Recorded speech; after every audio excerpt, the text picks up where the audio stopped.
Bonjour tout le monde. Aujourd'hui, c'est le Keynote du mois. C'est ça, je remplace Louis pour le moment. Donc, ce mois-ci, mois de mai, on est avec notre Keynote, Raven. Salut Raven, ça va bien? Oui, ça va bien. Yes! Écoute, ultimement, tu es quelqu'un qui ça fait un petit bout qui est dans Kino. Ça fait combien de temps exactement que tu es dans Kino? Je crois, avril à peu près 2019. En vrai, 2019, c'est ça. Je me J'étais rappelle de déjà t'avoir. venu voir quelques projections Ouais, avant, je pense, depuis peut-être novembre 2018. c'est ça. Je me rappelle de t'avoir vu. On est comme arrivé dans le même temps. Puis, toi, c'est ça, toi, il y a beaucoup de monde qui t'ont vu, mais il n'y a pas grand monde qui savent c'est qui Raven. Fait que c'est qui Raven? Euh, En quelques mots, je suis un artiste multidisciplinaire mes deux intérêts principaux, c'est comme la musique puis le cinéma. Euh, J'aime particulièrement les choses un peu plus underground, expérimentales. Puis ça fait depuis que je suis tout petit que je crée des choses, du dessin, de la musique. OK. Puis parle-moi-en donc, genre, de ton cheminement artistique. Tu dis que tu as commencé Ouais. très jeune, puis là, j'imagine que ça, depuis, ça a dû évoluer. Oui. Tu peux nous en parler un peu plus? Ben, je me souviens qu'à 3 ans, je m'enregistrais sur le magnétophone à ma mère avec genre, des instruments de musique où je parlais, je racontais des histoires, je chantais. Euh, C'était bon? C'était toute la bonne musique? je dois dire que je ne l'ai pas réécouté dernièrement. Ah. Je pense que j'ai encore certaines des cassettes, Oh! mais je ne les ai pas réécoutées dernièrement. Euh, euh, Après ça, j'ai commencé à jouer de la guitare à 10 ans. Puis autour du même temps aussi, je m'intéressais beaucoup aux bandes dessinées. J'en dessinais un peu, j'écrivais des histoires. Euh, je me suis aussi intéressé à l'animation. Puis tout le temps que je grandissais, j'ai jamais eu de télévision. Donc, j'écoutais pas tant de films que ça, juste à l'école, au cinéma une fois de temps en temps. J'ai des amis. Puis quand j'ai eu un ordi, je me suis mis à faire un peu des animations dans Flash. Euh, C'est déjà pas pire puis bon. je me suis aussi mis à dessiner dans Painter, puis dans Illustrator, puis Photoshop. Euh, Après ça, je pense à 14 ans, j'ai vu le film The Fountain de Darren Aronofsky. Je pense que c'est comme le premier film qui m'a montré un peu le potentiel artistique du cinéma. Euh, Comme il y a beaucoup d'images dans ce film-là qui me sont Pour restées dans toujours. Ouais, l'esprit, c'est ça. ouais, qui m'ont inspiré dans ma musique. Puis j'ai continué de jouer de la musique. À 16 ans à peu près, j'ai commencé à composer sur Logic Pro, sur mon ordi. Donc ça, c'était à fin 2009. Puis je, je compose, j'ai quasiment pas arrêté depuis ce temps-là à composer. J'ai publié un album en 2014 qui s'appelle Voices in the Distance. Euh, j'ai commencé à composer mon deuxième album en 2018. Puis là, je suis en train de finir de l'enregistrer. Entre-temps, comme pour tester mon processus d'enregistrement, de mixing, de mastering, j'ai enregistré une autre pièce que j'avais composée l'an dernier, The Pile Up. Ça, je l'ai déjà publié sur Bandcamp. Donc ça, c'est côté musique. Puis côté cinéma, je me suis mis à écouter beaucoup de films en 2013. Puis en 2015, déjà, je commençais à penser peut-être que je voudrais m'impliquer dans le monde du cinéma. Je pense que j'avais même trouvé l'existence de Kino à ce moment-là. Euh, mais je commençais aussi un programme au Cégep pour étudier en production en médias interactifs. Donc, c'était plus le web, le design de site Internet, programmation de site Internet. Dans ce cours-là, on avait un cours de 60 heures sur la vidéo puis la production audio. Puis donc ça, c'est la première fois que j'ai participé à un tournage, que j'ai fait du montage, que j'ai... Tu as déjà fait des films dans le temps que tu étais au cégep, c'est ça? Ouais. OK, c'était pas... Tes premières expériences, c'était pas avec Kino. Tu as vraiment déjà fait du cinéma avant? Ouais. Ces films-là, sont-ils disponibles quelque part? Ou c'est Non. vraiment... c'est caché quelque part puis on n'en parle plus? On n'en parle pas bien, bien. OK, Il y OK. en a un que je suis quand même content du résultat, mais j'aime mieux me concentrer sur des nouveaux projets. OK. En parlant de films, tu me dis que tu as écouté beaucoup de films, mais as-tu un film préféré? Un film qui t'a vraiment marqué? Tu as dit The Fountain tantôt, mais t'en as-tu un autre ou c'est vraiment juste... Oui. C'est difficile d'en choisir juste un, mais Ouais, je dirais c'est rough. peut-être... C'est très, très rough.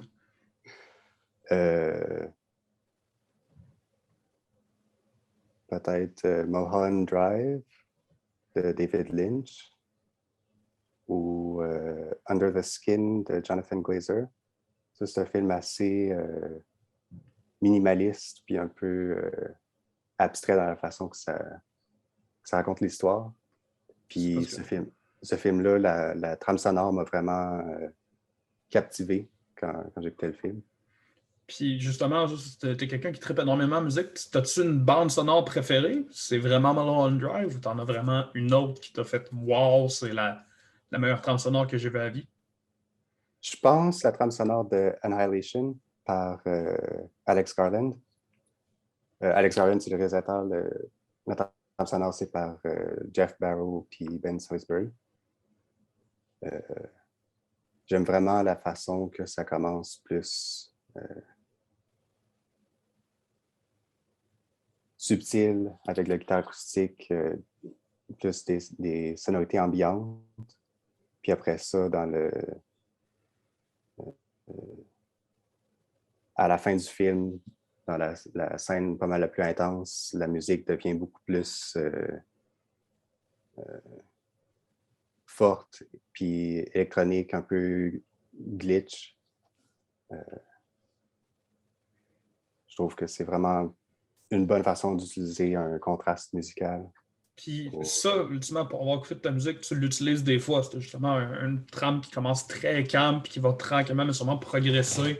Oui. Bon, même des fois exponentiellement à la fin. Là. Ça, c'est pour déjà Oui. l'avoir écouté. C'est vraiment, ça me surprend. C'est quand tu l'as dit, ça a cliqué. C'est vraiment, c'est ton impact. C'est vraiment ça qui t'a marqué. Mais marquant d'une autre manière, c'est quoi le film que tu aimes le moins? Vraiment la pire affaire que tu as vue à vie? Là?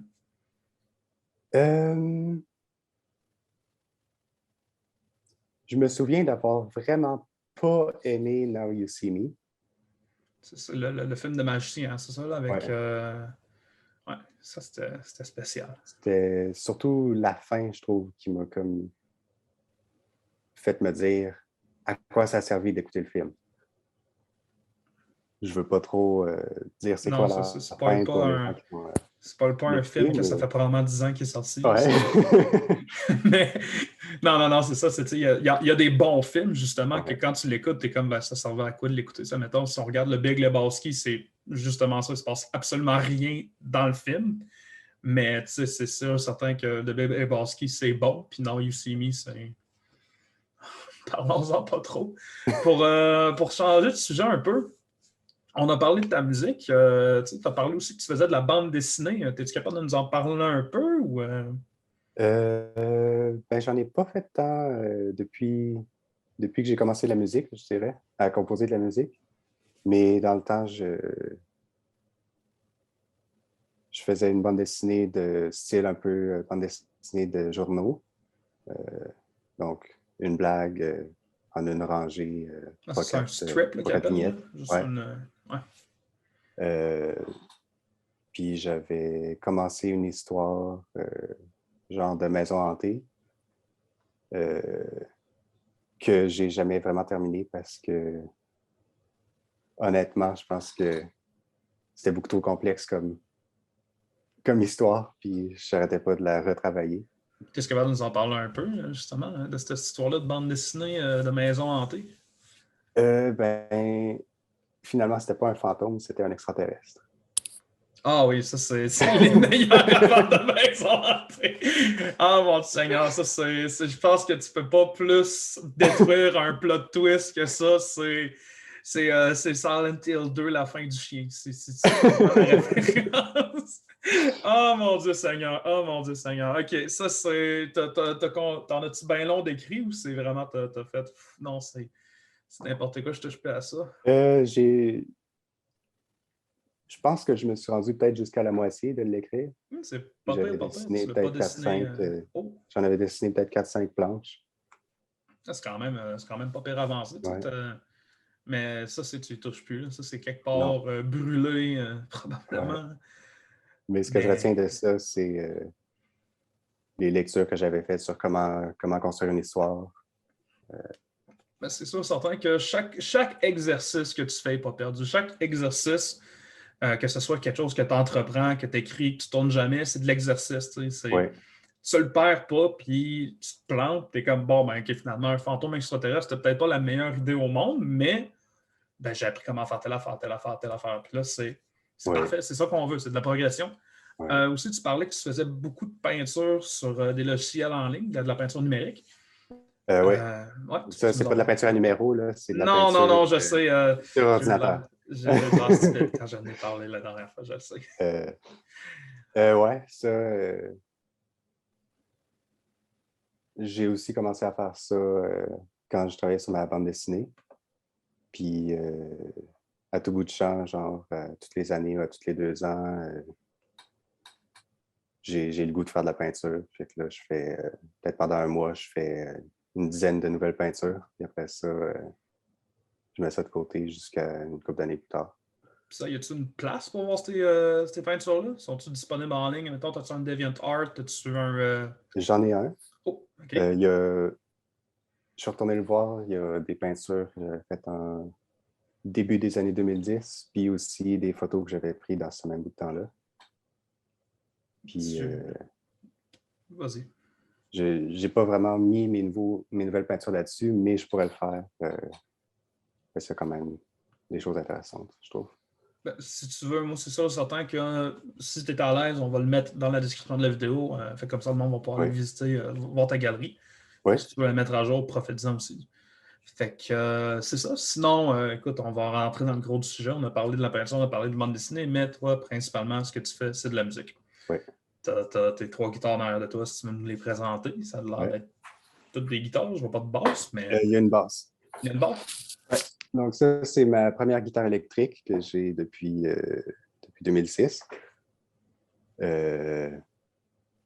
C'est encore ma préférée, je pense, parce que c'est celle que j'ai joué le plus. C'est quoi le modèle pour ceux-là qui trippent guitare? C'est une imitation de BC Rich Warlock, mais c'est pas une BC Rich.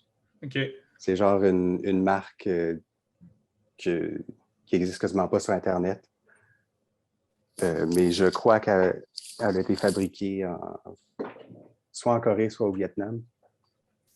Après ça, il y a 2 ans, je me suis acheté cette guitare-là, qui est une Fender Telecaster.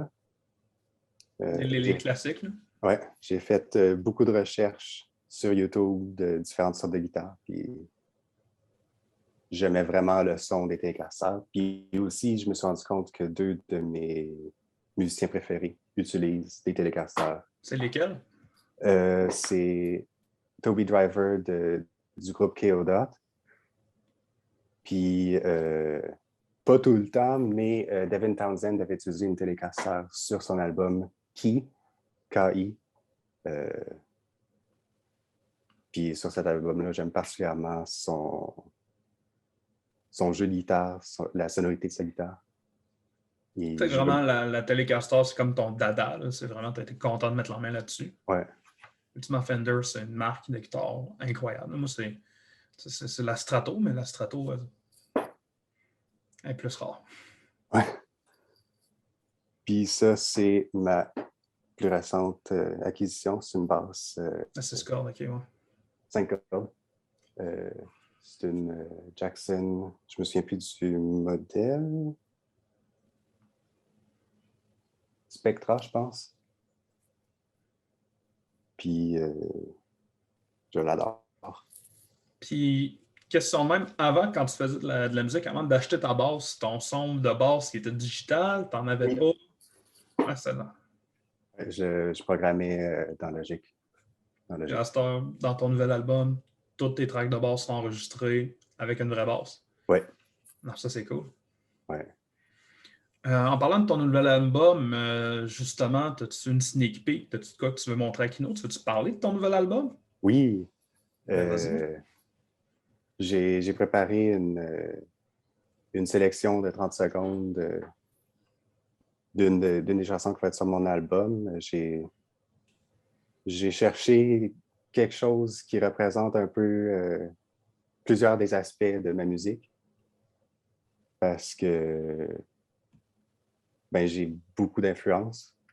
Je décrirais ma musique comme sur cet album-là comme du rock expérimental avec une bonne dose de métal progressif, de mathcore, puis de math rock, puis aussi un peu de jazz sur certaines des pièces. Non, ça a vraiment l'air intriguant, franchement, plus que tu en parles, plus que j'ai hâte. Puis, Ouais. ben, vu que tu es aussi smart, on va vous le faire entendre maintenant.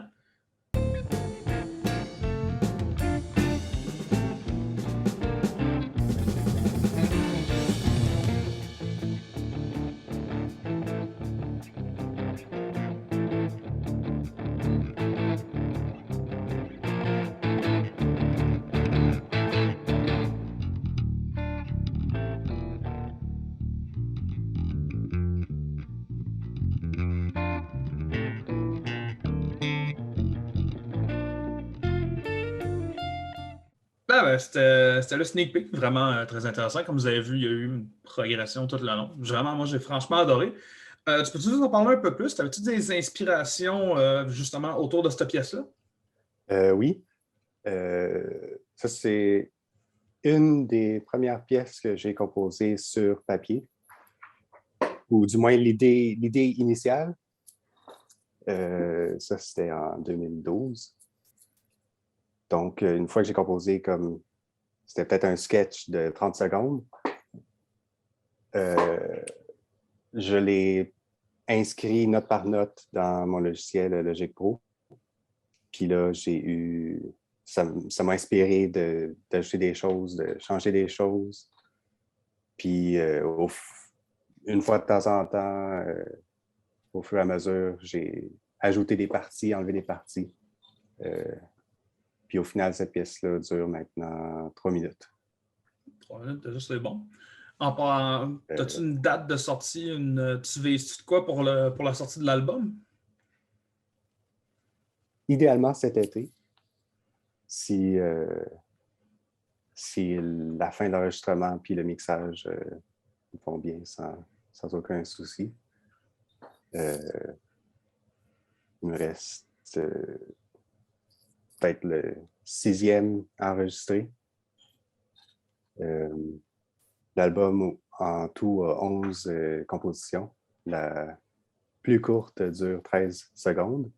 La plus longue dure 13 minutes. Puis,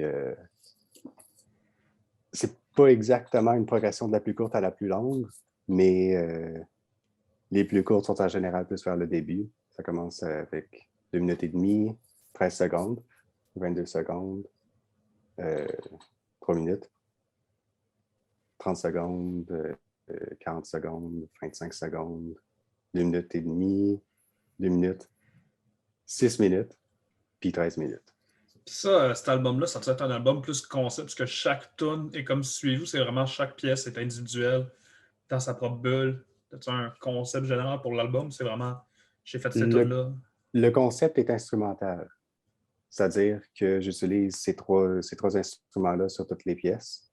Je le traite un peu comme si c'était un band qui jouait toutes ces pièces-là live. Donc, un minimum d'overdub. Euh, les styles de distorsion sont à peu près les mêmes sur toutes les pièces. C'est comme un overdrive assez léger comparé à beaucoup de rock ou particulièrement de métal. Parce que oui, ça s'entendait vraiment que tes pièces étaient beaucoup plus smooth. Tu Oui, vois quand même qu'il y a, il y a un minimum de distorsion dans la basse, mais c'est vraiment. C'est comme. On dirait vraiment que c'est dans un espèce de café jazz, puis c'est en train de jouer, puis ça, c'est oui. vraiment bon. Là. Moi, c'est vraiment de quoi que j'aime. Fait Ouais, ça, que, c'est une des pièces qui a la plus grande influence de jazz. Euh, je pense à ce moment-là, je commençais à écouter la musique d'une guitariste jazz qui s'appelle Mary Halverson. Elle joue une espèce de... Elle joue de la guitare électrique, une espèce de mélange entre du jazz fusion puis du free jazz. Donc, il y a une partie de sa musique qui est comme très composée dans un style un peu similaire à ce qu'on a entendu, puis une autre partie qui c'est de l'improvisation libre, vraiment abstraite, euh, que je trouve intéressant aussi, mais qui ne m'a pas inspiré pour mon album. Donc, c'est... ça fait qu'en gros, c'est vraiment tes inspirations. Comme tu disais, ça va vraiment être tout ce que tu viens de mentionner. Oui, donc Mary Halverson, le groupe K.O. que j'avais mentionné tantôt, particulièrement leurs 3 premiers albums, ils essayaient vraiment de composer de la musique comme de la musique classique, mais en utilisant des instruments de métal, donc guitare, batterie, basse,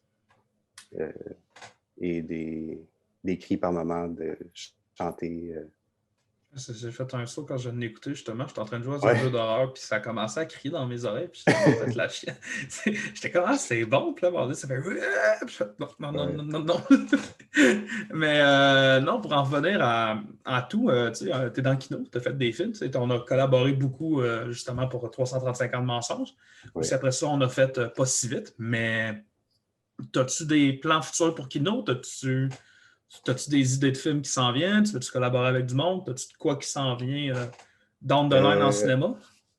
ben, en même temps que j'ai eu l'idée de pas si vite, euh, j'ai j'ai comme une idée d'une version plus longue de cette même histoire-là ou d'une histoire similaire. Euh, donc, il y a des chances que j'ai envie de réaliser ce film-là, cette histoire-là. Euh, mais c'est sûr qu'en ce moment, je mets le gros de mon énergie créative sur finir mon album. C'est ça, c'est quand même un gros projet en ce moment. Ouais. Puis, Puis aussi, j'espère faire plus de musique pour des films, de trames sonores. écoutez, moi, si je peux dire de quoi, toutes les trames sonores qu'on a faites ensemble, que ce soit pour 335 ans ou Fins, ils étaient sa coche. Fait que moi, j'ai rien à dire contre Raven, je n'ai que du bon à dire. Fait que appelez-le, sérieux, je fais de Merci. la bonne musique.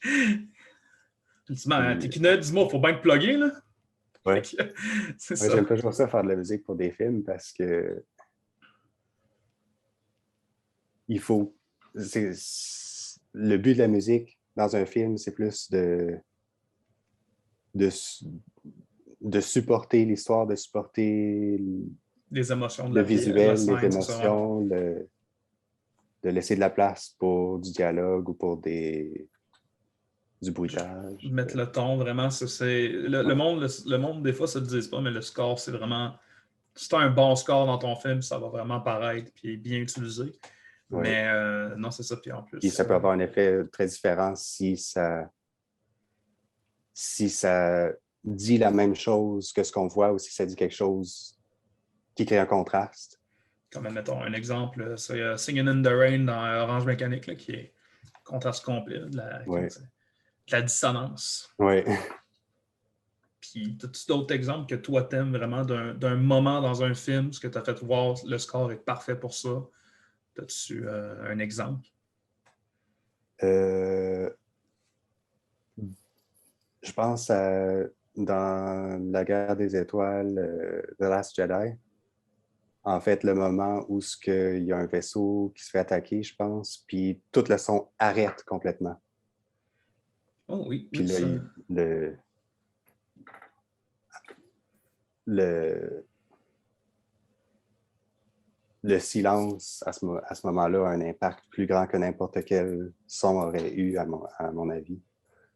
Puis c'est ça, c'est parce que veux pas savoir, c'est constamment du son, c'est dans l'espace, puis là, c'est pour la première fois, je pense que c'est la frégate justement des Monts Calamari qui se fait attaquer par un Star Destroyer, puis ça, t'es dans J'ai vu ça l'espace. dans un cinéma, là, c'était... T'as vu Star Wars au cinéma? Ouais. T'as quel âge, putain? Non, je parle de The Last Jedi. The Last Jedi. On va couper ça au montage. Je vais le couper pour son âge. Mais anyway. Aïe. J'avais compris le retour du Jedi. J'étais comme. Non. J'ai honte. Je viens de me faire débarquer de ça par Louis, c'est ça, certain. Je connais pas mes Star Wars, là, oublie ça, bye bye. Mais en même temps, le fait que la musique de film supporte l'histoire, ça fait que souvent, j'aime mieux écouter un film avec la musique dedans que d'écouter la musique de façon séparée, à part. Fait que toi, tu n'écoutes pas de score vraiment, mettons, tu n'achètes pas d'OST, tu n'écoutes pas? Ben, étrangement, le mois dernier, je me suis en écouté. Oh, OK. C'est quoi les OST que tu écoutes en ce moment? Particulièrement lui de Tenet, composé par Ludwig Göransson. J'aime vraiment comme l'énergie qu'il y a dans certaines des pièces, puis la beauté, le calme, si je peux dire, dans certaines des autres pièces, et son choix d'instruments, de sonorité. Parce que aussi, le choix d'un instrument va avoir un impact sur la pièce, j'imagine. Oui. C'est ça, je ne le connais vraiment pas. Fait que... Oui. Fait que, écoute, c'est ça. Fait que, ultimement, ça, si tu as autre chose à dire, c'est le temps. Je vais te laisser vraiment à la plage. Tu peux y aller comme tu veux. Là. Tu peux commencer à chanter si ça te tente. Vraiment, tu peux faire ce que ça te tente. Je pense pas que je vais chanter, mais dans mes projets futurs, j'aimerais ça aussi collaborer à créer des histoires avec d'autres personnes parce que je trouve toujours ça excitant, la collaboration. C'est le fun de collaborer avec toi en plus. Oui, ça ajoute un élément plus imprévisible. On ne sait jamais trop ce qu'on va créer quand on est plusieurs à mettre nos différentes idées, nos différentes perspectives, nos différentes expériences ensemble. C'est ça, fait qu'ultimement, il y a probablement peut-être un cabaret cette année. Fait qu'on va prendre, tu vas pouvoir, si tu veux, collaborer. Puis en plus, gêne-toi pas. S'il y a du monde, va les approcher. Fait hey, je te veux dans mon film, va voir Jeff. Hey Jeff, j'ai besoin de quelqu'un qui monte dans mon film. Tu fais des finger guns, il va probablement embarquer. Mais non, tu sais, gêne-toi pas, là, ça va faire plaisir au monde. Oui. J'ai vraiment adoré mes 2 expériences en cabaret. Tu as fait 2 cabarets, toi? Oui, en 2019, j'avais fait la musique pour le film Definition of Insanity de Marco Chantal. C'est bon, ça. C'est bon. Fait que, mot de la fin, j'ai une dernière question pour toi. Je ne te l'ai pas envoyé pour te préparer. Je voulais te pogner on the spot. Okay. Ça fait quoi être Kinoët, dis-moi? Ça fait quoi être Kinoët, dis-moi? Ouais. C'est le fun, puis ça me pousse à enfin créer une page Facebook pour ma musique. Ah, c'est bon ça, on aime ça. On va te répertorier dessus, inquiète-toi pas. On va te donner de la vue résiduelle. Ouais. Ah, fait que tout ça, si t'as autre chose à dire, c'est le temps. Ben, je suis content d'avoir fait cette entrevue-là. Je pense yes, c'était vraiment le fun. Je pense que ça va va bien permettre à sortir. des gens de me connaître un peu plus, de savoir quel genre de film que j'aime, quel genre de musique que j'aime. Puis, écoute, moi, je voulais te remercier. C'est vraiment le fun. C'est le première entrevue, c'est avec toi. Puis, justement, on s'entend très bien. Fait que j'étais très, très, très content de t'avoir. Quand ils ont dit on fait Raven, fait yes! Ouais. Mais, c'est ça. Fait qu'écoute, si t'as rien d'autre à dire, moi, je vais te souhaiter une excellente soirée. Puis, je remercie énormément le monde qui se sont rendus jusqu'à la fin. Si vous voulez suivre Kino, gênez-vous pas. C'est un petit like directement sur la page Facebook. Aussi, l'entrevue va sortir sur YouTube. Fait que si vous pouvez aller la voir là. Vous pouvez la mettre pendant que vous faites à cuisiner, à moins que vous voulez voir nos deux belles faces tout le long. C'est à vous de décider. Mais c'est ça. Fait que, écoute, merci encore, Raven. C'est toujours un plaisir de faire quoi que ce soit avec toi. Oui, Puis, c'est vrai. si vous voulez collaborer avec le dos, il est parfait. Il est excellent. Fait que, gênez-vous pas. Fait que, hey, je te souhaite une bonne soirée, man. Merci, bonne soirée. Puis, on en va.